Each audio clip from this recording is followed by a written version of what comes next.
So today I had the coolest experience while I was outside and the dogs were in the yard doing their thing.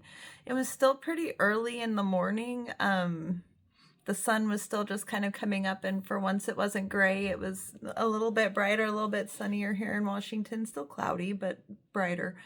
And I was sitting out there and I noticed that there was a starling just going off, one or two starlings just causing a ruckus. And in the moment, I was thinking to myself about the difference between urban starlings and rural starlings in their sound.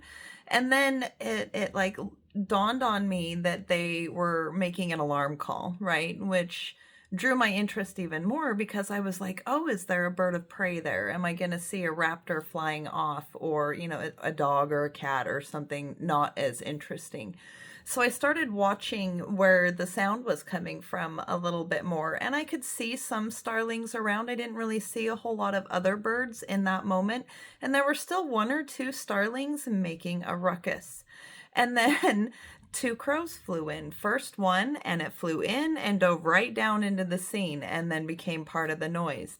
And then another one flew in and became part of the scene and part of the noise. And I couldn't see what was happening. I could only hear it. And I could see because it was in a house across the street in their backyard area. So I could see the birds going over the house. Well, anyway, I'm watching the sound and I'm like, oh, look, they put out a call and the crows are coming in to cause extra harassment. They're like, ooh, we can play, right? And so they're coming in, they're joining in. And I'm still watching for like some sign because this might be a chance to see an eagle or an osprey or even just a small hawk, right? I've seen those around too. So, but I'm still paying attention. And then just as quickly as it stopped, one crow flew away one direction, another crow flew away another direction, and all of the rest of the birds settled down, except for that one or two, though a little bit more quiet now. Those one or two little starlings who were still making that alarm call. And as that thought settled in, right in the very front tree of the yard of the house that I was observing all of this chaos, there was one little hummingbird. And then all the songbirds started coming back in. And I watched this whole scene, didn't get to see the bird of prey. Was really kind of just noting what was going on and like, hey, the biologist in me was paying attention and noticing what happened and going, that was a really cool first threat alert from one species getting answered by another species as backup. And at the end of it, it seemed very clearly that there was, still some residual noise from the chaos, but a harmony and a life returning to order. And I went back in and I didn't need to sit down and interpret what I heard and look anything up to go, hey, what do these birds mean? I went back into the house knowing for me what all of that brought together. We are sitting in the Capricorn sun and we have an Aquarius moon, and that means that there is a perspective shift from the Sagittarian energies and the Gemini moon, where now we're looking at the structure and order of our lives, the practicality of how we can move forward, right? But we're still coming out of these chaos and the shedding, and we're still wrapping up the last little residues of that, right? So that chaos is making the Capricorn sun want some structure and stability and order, and we're all kind of feeling that momentum from that, right? And then the Aquarius moon is coming in, and we just had a new moon and it's solstice, so it's like a clean slate. Everything has been wiped clean, right? What no longer serves has been released. And now the Aquarius moon is calling to pull back and have a little bit of vision. Now, how that relates to me with the birds, right, is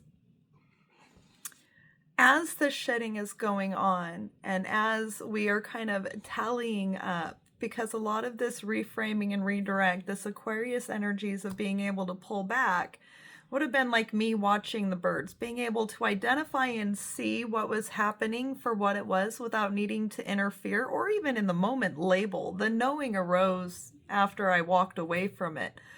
But that's more of like the Aquarius view, right? Kind of being able to look at and identify what is going on around us in order to determine, to use our discernment on whether we're going to engage or not. And then using that in our Capricorn energies to redirect and create our vision.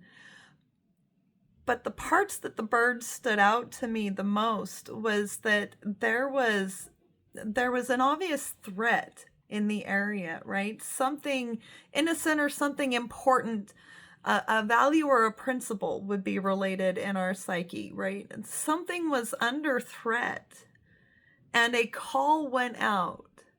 And not only was it answered by whoever put out the call, who was engaged in the scene, but other forces came in.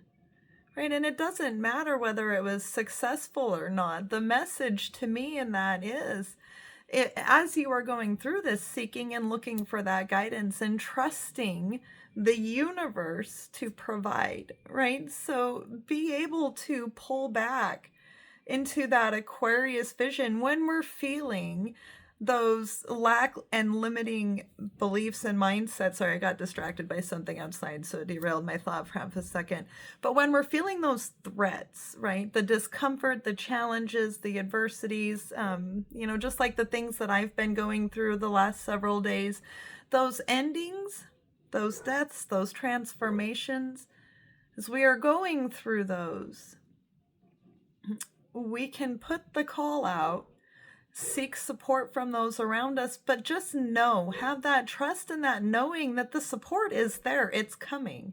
It may not come in the direction you expected to. It may not come in the form you are expecting to, but it is coming, right? So to me, that was what those birds represented, just kind of a showing that when you call out in faith, when you notice that there is harm, pull back in your vision and look bigger and see where the aid is coming from. Focus on where your support is as you are moving forward, and don't focus on what the problem is, right? I wasn't focused on where the actual scene of the incident was. I was pulled back enough to see the whole tapestry, and because I could see the whole scene, I could see the different pieces that were getting woven in. And that is what all of this energy is calling us to, is to not get distracted by the noise and the din, to not get pulled into the chaos that is happening, the dramas that are happening, to identify the value in you that is under threat, and then be able to pull back so you can create the plan and see where your supports are coming in. Where are people encouraging you, lifting you up, empowering you, helping you build, right? And where are people undermining your efforts, casting doubt, or leaving you to your own devices, right? Being able to really kind of evaluate those things is where we're at in these energies. And I thought it was really, really neat to kind of see that played out in the universe. It came in after a meditation that I had been doing and connecting with my own inner source. So for me, it was a pretty direct response, because it was a contacting with source, so a reaching out and then and letting it go and trusting that source would respond. And then I went outside and saw these birds and went, yep, there it is. They put the call out, and something from another direction, another species, and it all just worked out the way it was supposed to. And even though there was the little bit of noise, the echo, the two starlings calling after the event had happened, the songbirds and the hummingbirds said that life restored itself. There was a return to harmony. And so for me, that was the message in all of this. Don't get distracted by the chaos and the noise of what's going on around you.